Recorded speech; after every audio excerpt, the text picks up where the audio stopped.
Bonjour à tous et bienvenue dans cette nouvelle vidéo, donc chronique, que j'appellerai également chronique gros coup de cœur. Ce titre, j'aurais pu vous le présenter dans des lectures manga ou dans ma vidéo sur Servamp, également Lockdown, mais j'ai préféré lui consacrer une vidéo à lui tout seul, donc à cette série tout seul. Je vais vous parler de Reine d'Égypte. Reine d'Égypte est un manga paru chez Kiyun, au prix de 7,90 €. Le deuxième tome sortira chez nous en juin et nous rattraperons ainsi la parution japonaise.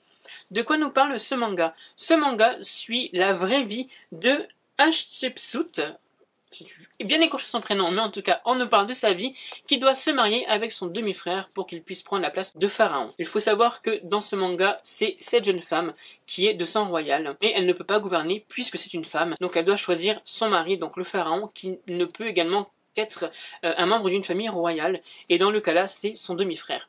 Ils n'ont pas la même mère, ils ont uniquement le même père, mais ça fait de lui l'héritier au trône le plus légitime. Dans ce manga, ce qui m'a plu, c'est justement ce personnage. On va suivre cette femme forte, essayer de se libérer du joug de l'Égypte ancienne. Ce côté fort, ce côté puissant, ce côté, voilà, elle est vraiment déterminée à s'en sortir, à montrer que c'est à elle de gouverner, que c'est également à elle de faire toutes ces choses, que ce n'est pas parce que c'est une femme qu'elle doit être mise à l'écart. Et d'ailleurs, elle va affronter son mari assez souvent. D'ailleurs, elle l'affrontait même quand ils étaient enfants. C'est elle la meilleure guerrière et c'est également elle qui aurait dû prendre sa place, mais voilà, dans l'Égypte ancienne et encore d'ailleurs de nos jours, parfois les femmes n'ont pas le droit au pouvoir. Dans ce manga, voilà, ce qui m'a plu en outre les dessins,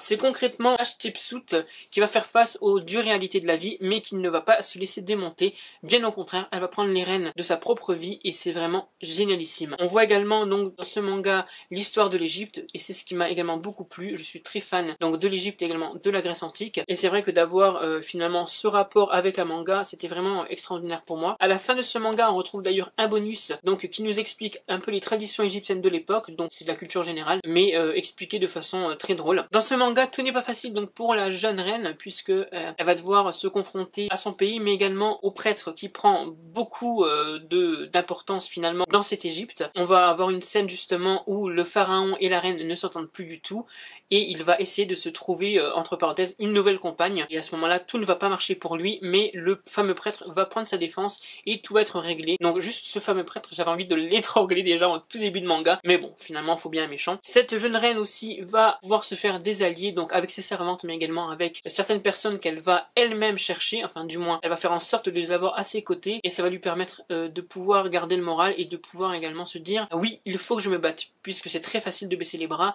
mais finalement elle est très bien accompagnée donc voilà. Elle va également faire la connaissance d'un personnage clé à la fin de ce tome qui va lui jurer quelque part une fidélité infinie dirons-nous puisqu'il voit en elle la seule personne qui est à même de gouverner ce pays et c'est un peu le seul qui voit ça en elle en dehors de son entourage, donc en dehors des servantes et en dehors de cette famille qui finalement ne croit pas du tout en elle. Et il faut savoir que dans cette histoire les hommes sont vraiment mis à l'honneur et les femmes pas du tout, donc c'est à cette femme là de faire en sorte de montrer ce qu'elle vaut et de dire bah non, ce n'est pas parce que je suis une femme que je n'ai pas le droit d'accéder au trône et que je n'ai pas le droit de faire de ma vie ce que j'ai envie. D'ailleurs sa mère va lui dire qu'elle est fière d'elle puisqu'elle a mis au monde une enfant forte, une enfant qui a envie de se battre et finalement c'est comme ça que l'on voit Hatshepsut. Si vous désirez un manga qui parle d'Égypte mais également un manga qui montre ce côté féminin donc du pouvoir égyptien, n'hésitez surtout pas à le commencer. Pour moi comme je vous ai dit c'était un gros coup de cœur. On a vraiment parfois besoin de mangas un peu plus originaux que par rapport au shonen ou seinen classique.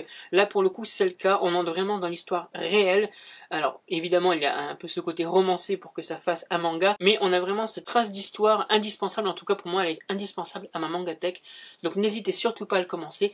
Pour ceux qui l'ont déjà lu, pour ceux qui souhaitent le commencer, mettez en commentaire dans cette vidéo ce que vous en pensez ou ce que vous pensez que ce serait. Pour ma part au tout début je pensais que c'était l'histoire de Cléopâtre, en fait pas du tout, et tant mieux puisque ça a été pour moi une histoire inédite sur une personne que je ne connaissais pas et dont je me suis renseigné juste après ce manga. J'espère vous avoir donné envie de lire Reine d'Égypte. En tout cas, cette vidéo est à présent terminée. Il est assurément pour le moment premier dans mon top 5 de cette année. C'était un big coup de cœur. Pour tous ceux donc qui l'ont commencé ou tous ceux qui souhaitent le commencer, n'hésitez pas à me faire partager à moi et à tous les autres donc vos impressions. Et moi, je vous retrouve dans une prochaine vidéo très vite. À très bientôt.